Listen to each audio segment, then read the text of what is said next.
we often hear the phrase, never judge a book by its cover. And that phrase applies to Memphis. You cannot judge Memphis without experiencing it.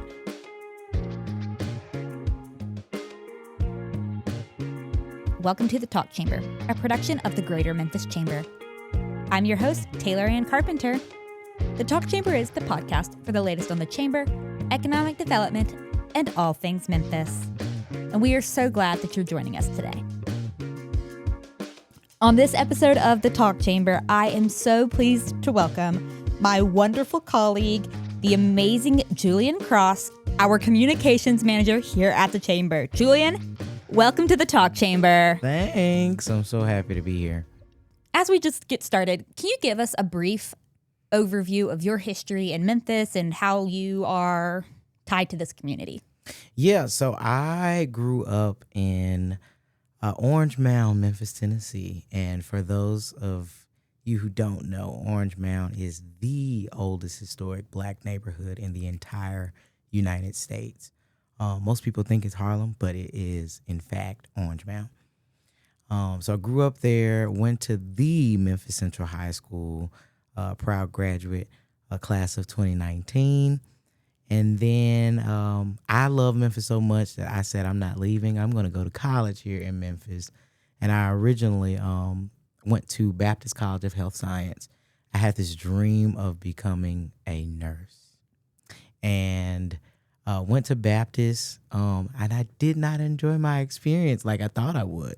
So I transferred over to the University of Memphis.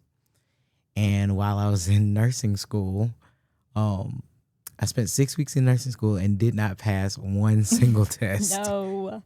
So I said, you know what? This may be a sign from God that this is not for me. So I quit nursing school and I sat out a semester. And then during that time that I sat out, I talked to my advisors and I said, well, what degree can I get with the credits that I currently have? And they said, well, you're on track for a healthcare leadership degree. And if you continue on that path, you could really graduate early. So I came back that summer with a vengeance. I loaded up my summer courses with 5 classes and then completed maybe 4 classes in the fall. And later that fall, I graduated in that December. So I completed college in 3 years. And then I said, I'm on a roll. Let me continue it. So went to Louisiana State University, got my master's in business administration from there.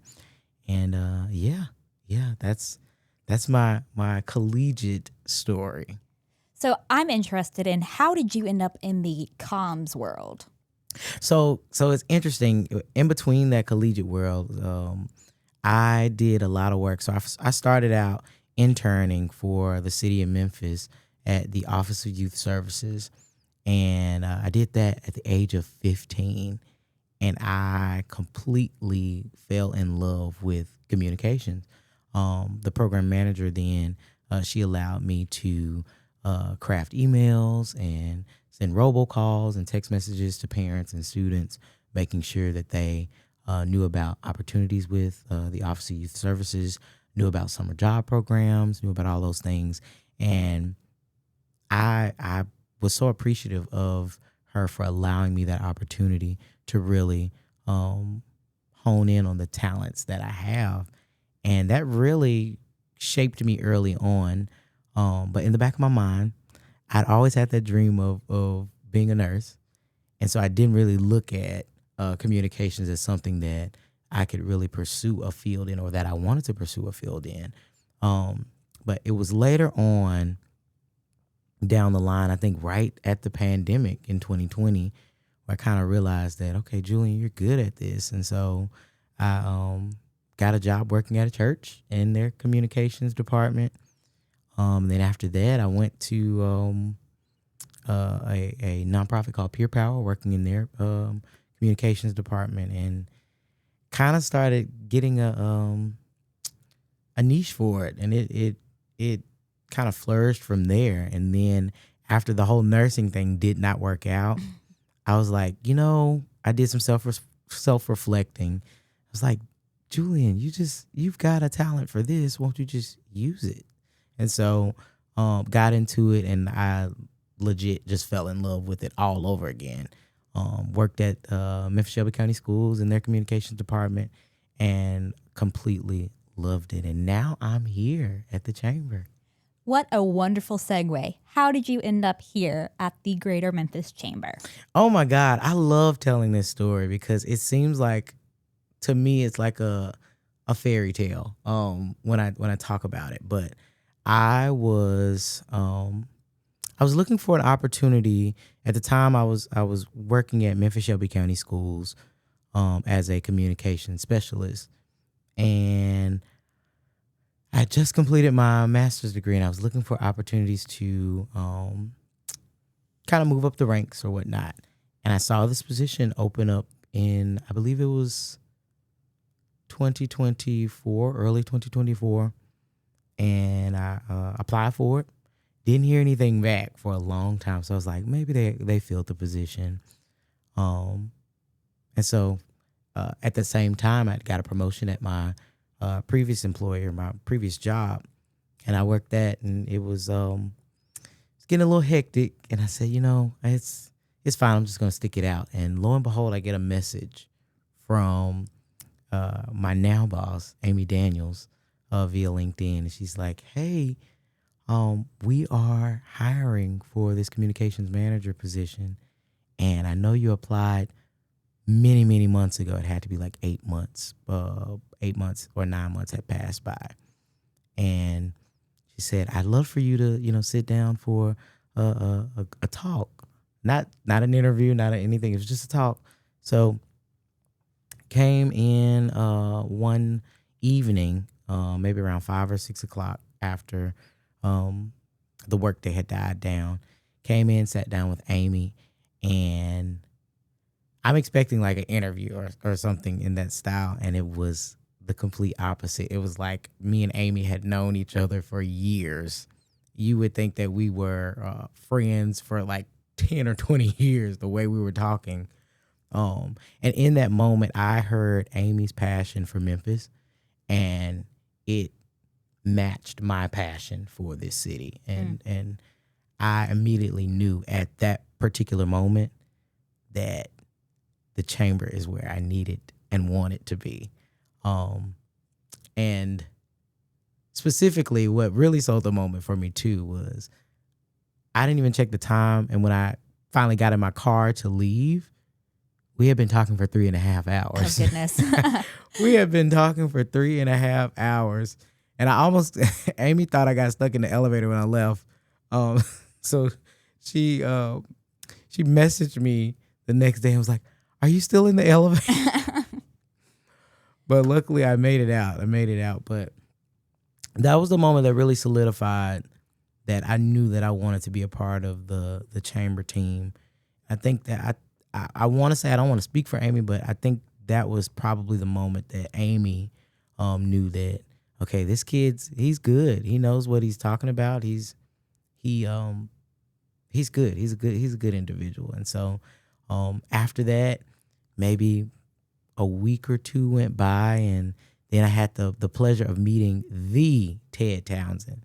And when you meet Ted, I was just like enamored by Ted's style first. Ted is like the coolest dude ever. And he had on the blue suede shoes. So it was great to meet him. He expressed his vision. And in that moment, I hadn't signed any paperwork or anything. He was saying, yeah, and you're going to be doing this and you're going to be doing that. I'm like, oh, okay.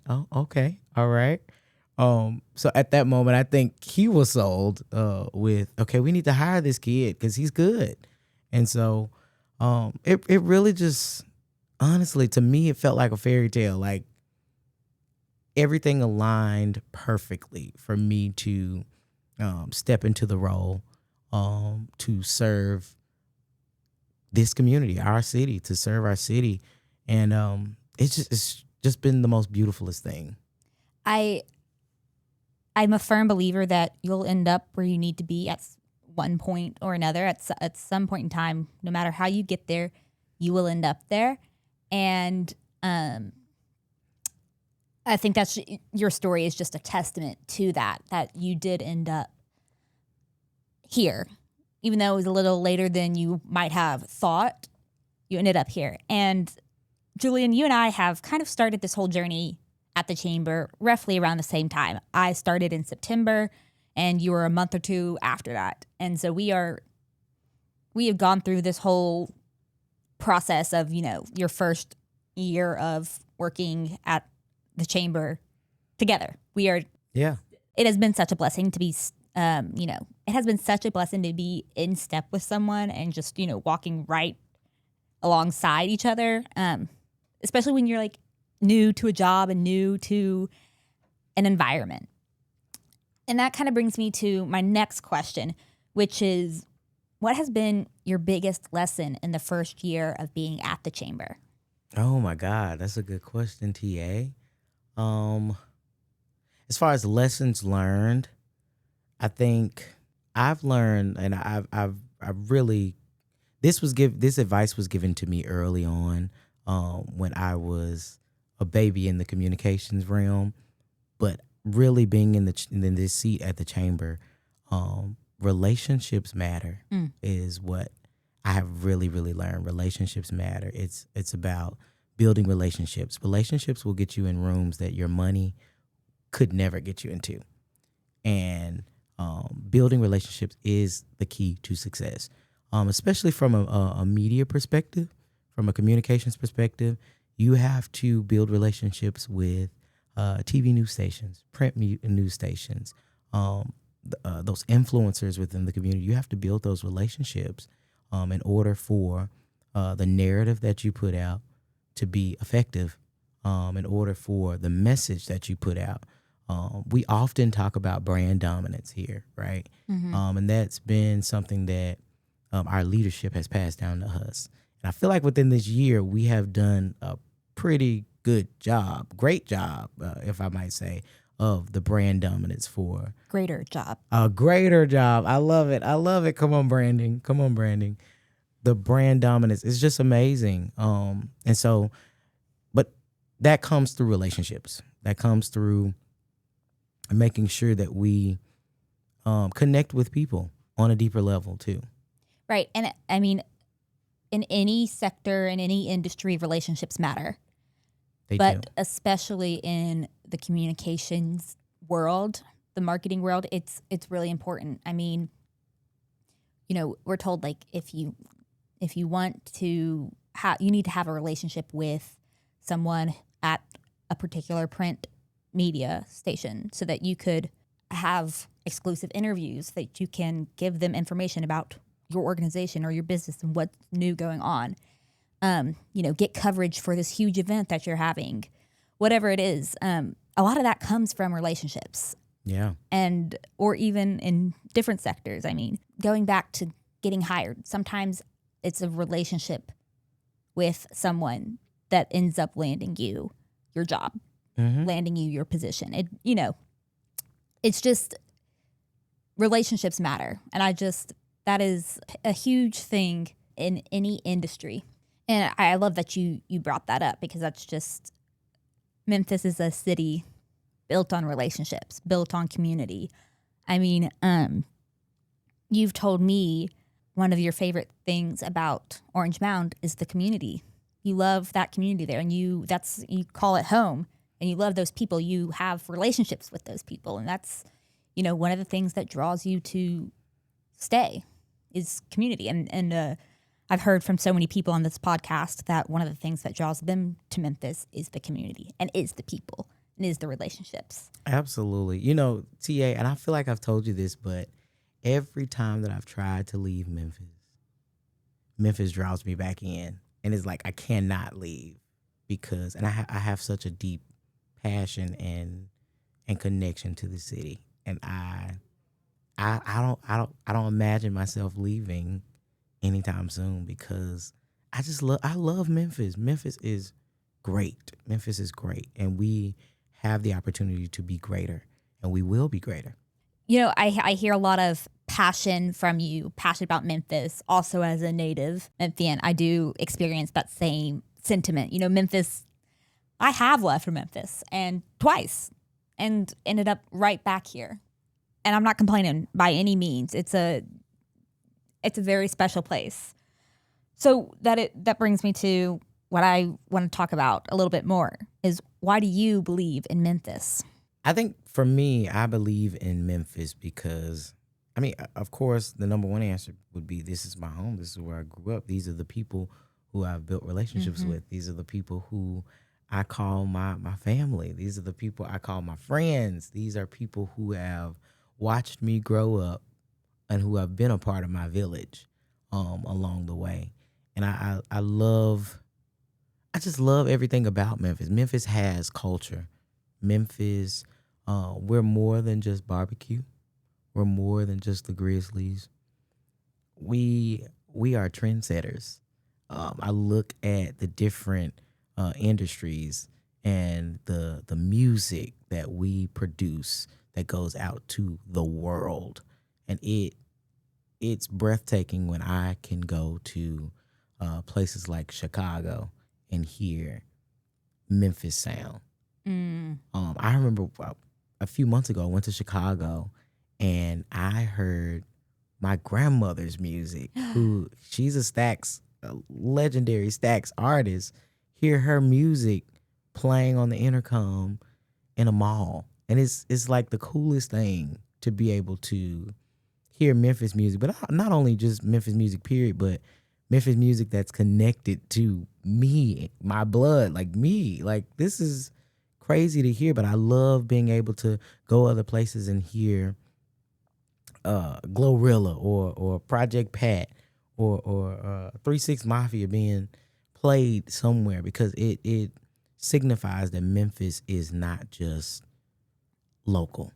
Memphis is a global brand. It sure is. And I'll say, I was talking about Spotify Wrapped with a friend who doesn't live here, has never even visited Memphis. And we were comparing our Spotify Wrapped, and I looked at their Spotify Wrapped, and they had a Glorilla song in their top 5 songs. And I'm like, do you know who that is? Do you know what that means? And they're like, what? Like, they didn't get it. I'm like, that's Memphis right there. That's Memphis. You're like, I've never been to Memphis, and I don't really know if I want to go to Memphis. No, you do, because you love Glorilla. You know, oftentimes we get a bad rep here in Memphis, but it's nothing like experiencing something before you really even create your. It's nothing like experiencing something before you really put out your statement about whatever it is you're experiencing. We often hear the phrase, never judge a book by its cover. Mm-hmm. And that phrase applies to Memphis. You cannot judge Memphis without experiencing it for yourself. You can't let just one isolated incident or anything that you see in the media or on TV be the standalone thing that causes your opinion to change. Me sitting in this seat of communications and being in communications for now it's 10 years for me. And I've been doing this since I was 15 years old. Right. But now it's 10 years, and I have learned to not take what I see for face value. You always have to do your own research about things that you are looking at and seeing. Because if you go based off of what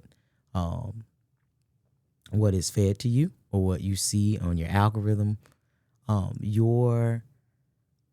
your take on things is going to be clouded. So you often want to get like all narratives of it so that you can formulate the right opinion. And so I urge people who are listening, if you have this preconceived notion about Memphis, you've got to experience it first. Gather the knowledge of Memphis that is well-versed so that you can understand what this city is about.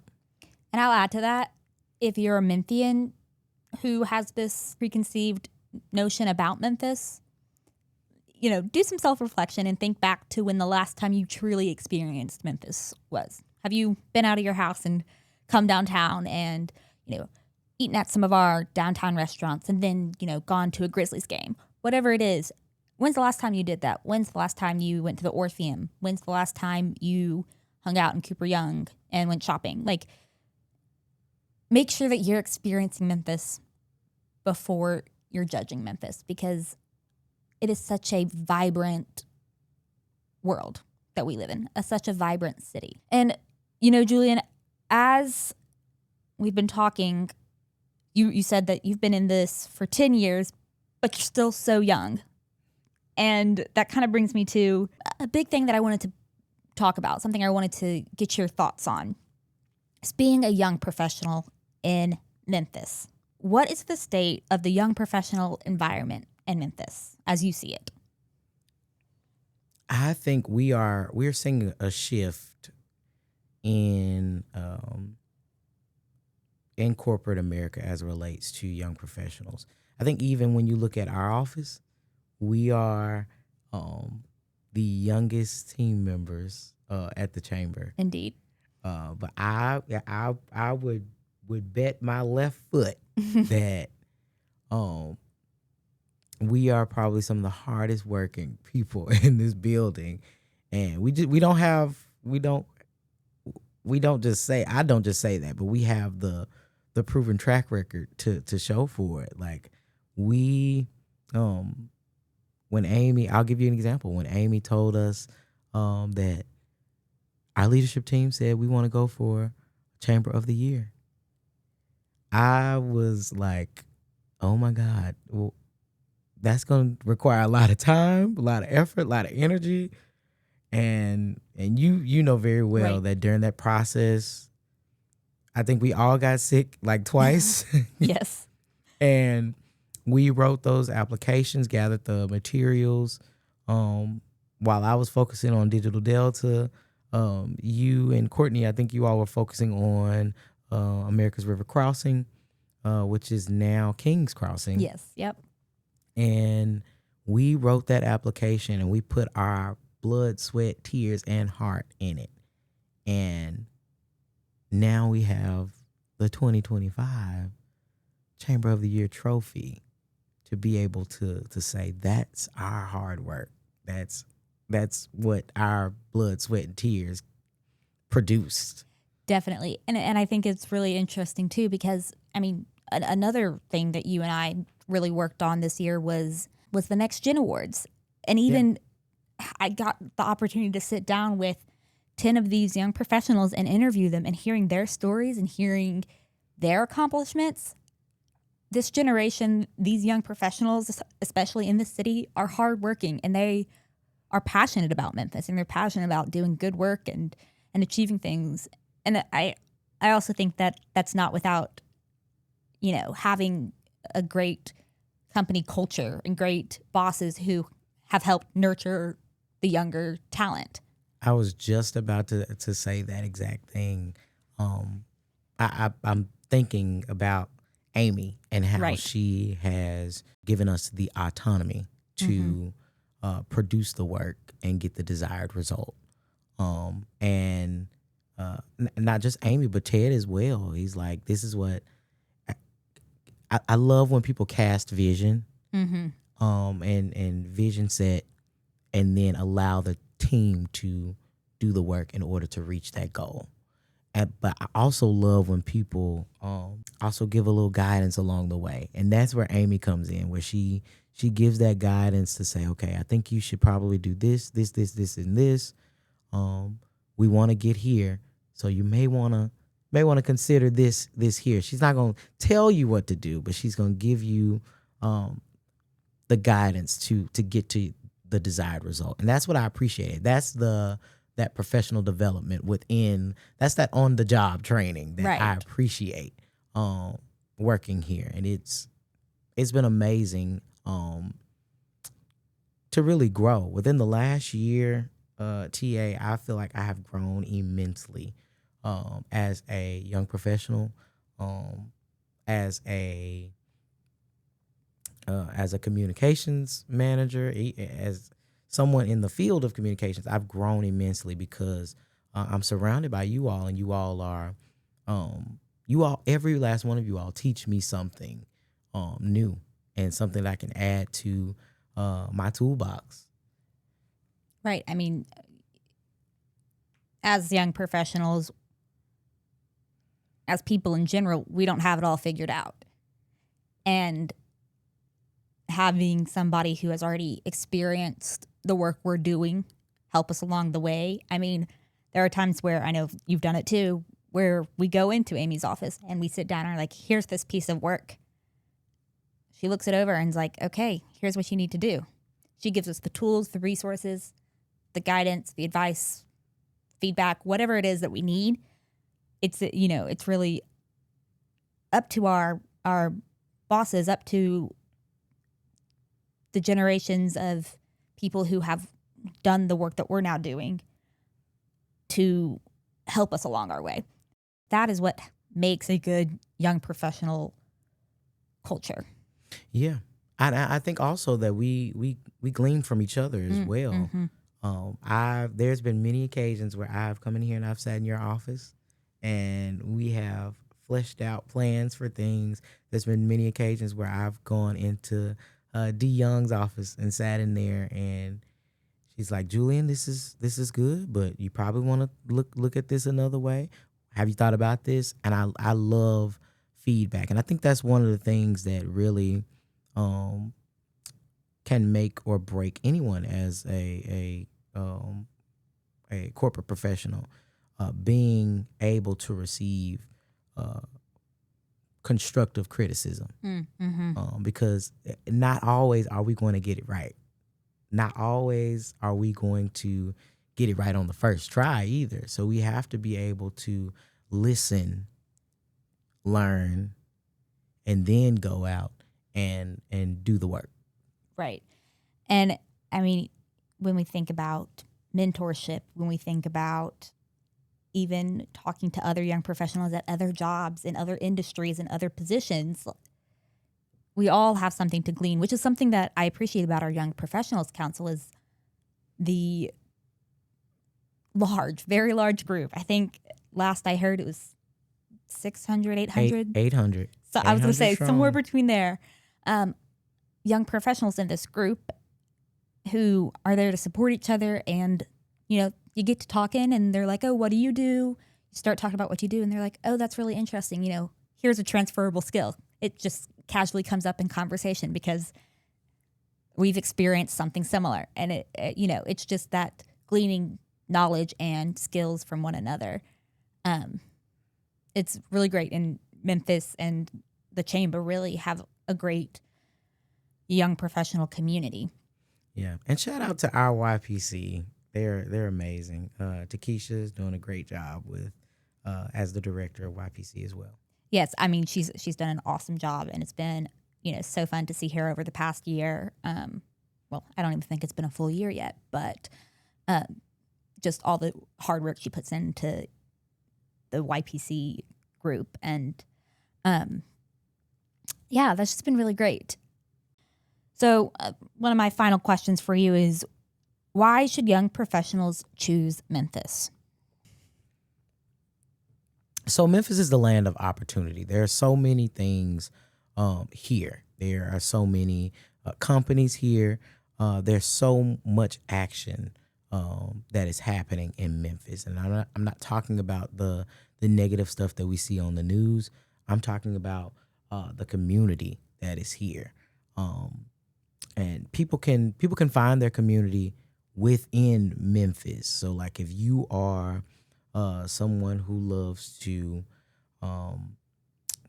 be social, there is so many opportunities for you to socialize with people. I think about the events that Cynthia Daniels hosts every year, from 40 Under 40 to all these other things. There are a plethora of things for people to do here. And I think those are the things that attract young people like you and myself. There's also a plethora of jobs here for young people. And then also Memphis is it's an affordable city. It's such an affordable city when you look at the housing market, when you look at the price of gas. Right. When you look at all these different things in the city, And some of these things seem minuscule, like gas. Some people will say is minuscule, but those things add up. And all of these things that are in Memphis, you know, I think us being here, we take it for granted, but other people around the world, they're like, gas is $2.30. I just came back from Los Angeles a few weeks ago, and gas was $5 Right. a gallon. So my friends there, they're like, "Oh wow, that's great." So it's like we often take it for granted, but Memphis is an affordable city, and we have so much to offer its citizens. Memphis is just the place to be. Memphis is the place to be. I agree. I mean, for me, when I look at it on a pros and con list, there are so many more pros that far outweigh any con. That's just how I see it and how I see all the good that's in Memphis and all the positive things we have going on here, especially as a young professional. Julian, my last question for you, as we are, looking at all of 2026 ahead of us, what is your hope for Memphis in 2026? So my hope for Memphis, and this is going to align strongly with the chairman of our board, Duncan Williams. My hope for Memphis is that we can change the narrative here, that we can tell our own story. We can show the world that Memphis is much more than what is in the headlines.